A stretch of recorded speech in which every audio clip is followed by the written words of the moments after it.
గుంటూరు జిల్లా Vatticherukuru BC hostel విద్యార్థి అదృశ్య ఘటన విషాదాంతమైంది. 2 రోజుల క్రితం కనిపించకుండా పోయిన రాకేష్ చెరువులో శవమై తేలాడు. పరీక్ష సరిగా రాయలేదన్న మనస్తాపంతో విద్యార్థి ఆత్మహత్య చేసుకున్నట్లు పోలీసులు భావిస్తున్నారు.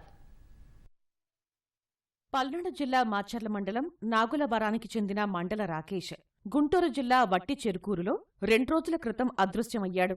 బీసీ హాస్టల్లో ఉంటూ స్థానిక జెడ్పీ ఉన్నత పాఠశాలలో 10వ తరగతి చదువుతున్నాడు. స్థానిక తాగునీటి చెరువులో బుధవారం అతని మృతదేహాన్ని గుర్తించారు. తెలుగు పరీక్ష తాననుకున్నట్లు రాయలేకపోయానని హాస్టల్ సిబ్బంది తోటి విద్యార్థులతో రాకేష్ చెప్పినట్లు తెలుస్తోంది. విద్యార్థికి హాస్టల్ వార్డెన్ ధైర్యం చెప్పారని, ఆ తర్వాత రాకేష్ బయటకు వెళ్లి తిరిగి రాలేదని అక్కడివారు చెప్పారు. ఎంత వెతికినా ఫలితం దక్కకపోవడంతో హాస్టల్ సిబ్బంది పోలీసులకు ఫిర్యాదు చేశారు. ఈలోపు ఇలా చెరువులో విగతజీవిగా రాకేష్ పడి ఉండటంతో తోటి విద్యార్థులు, హాస్టల్ సిబ్బంది తీవ్ర భావోద్వేగానికి లోనయ్యారు. ఘటనా స్థలానికి చేరుకున్న విద్యార్థి తండ్రి రాకేష్ మృతదేహాన్ని చూసి కన్నీటి పర్యంతమయ్యారు. మండల్ రాకేష్ అని చెప్పి 18 సంవత్సరాల అబ్బాయి జెడ్పీ స్కూల్లో చదువుతా బీసీ హాస్టల్లో ఉంటున్నారు. హాస్టల్ స్టాఫ్ కానీ లేకపోతే పేరెంట్స్ కానీ అందరికీ ఇది కనబట్టలేదని చెప్పి తెలిసి అన్ని ప్రయత్నాలు చూశారు.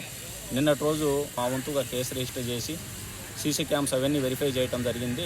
అయినా కానీ నిన్నటి రోజు ఎక్కడ కనబడలేదు. దురదృష్టవశాత్తు ఈ రోజు వట్టిచెరుకూరు మంచినీళ్ల చెరువులో చనిపోయి ఉన్నాడని చెప్పి తెలిసింది. ఇలాగ ఎగ్జామ్ సరిగా రాయలేదనే ఉద్దేశంతో చనిపోయి ఉండాలని చెప్పి భావిస్తున్నాము. రాకేష్ మృతిపై మంత్రి సవిత దిగ్భ్రాంతి వ్యక్తం చేశారు. ఉజ్వల భవిష్యత్తున్న విద్యార్థి ఆత్మహత్య చేసుకోవడం విచారకరమన్నారు.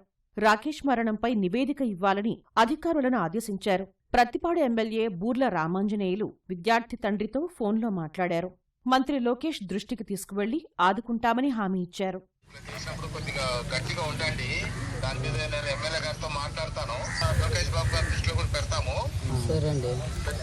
మనం ఏం చేయాలనేది చేస్తాం కానీ బట్ మీరు మాత్రం ధైర్యంగా ఉండాలి.